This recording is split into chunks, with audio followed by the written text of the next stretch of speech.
৩৬/৫ জ্যোতির্চন্দ্র lane. পরিচিত জন যারা তারা হয় চিনবেন। বেরি সাহেবের বাড়ি বলে এলাকার লোকে ডাকতো। ব্রিটিশ আমলে তৈরি বাড়িতে নীল পরিবার থাকতো। কলেজ যাওয়ার সময় আমি দেখতাম শুধু চেয়ে, হঠাৎ দেখি ওই বাড়িতেই পরীর মতো মেয়ে। মেয়েটার নাম অঞ্জনা বলে কে যেন দিল ডাক।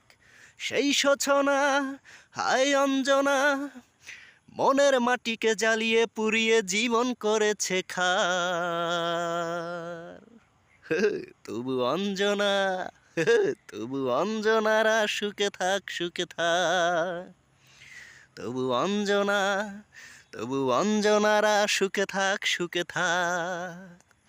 ৩৬/৫ জ্যোতির্চন্দ্র লেন। পরিচিত জন যারা তারা হয় চিনবেন। বেরি সাহেবের বাড়ি বলে এলাকার লোকে ডাকতো।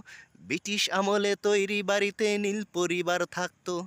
কলেজ যাওয়ার সময় আমি দেখতাম শুধু চেয়ে, হঠাৎ দেখি ওই বাড়িতেই পরীর মতো মেয়ে। মেয়েটার নাম অঞ্জনা বলে কে যেন দিল ডাক। সেই সূচনা, আয় অঞ্জনা, মনের মাটিকে জ্বালিয়ে পুড়িয়ে জীবন করেছে খার।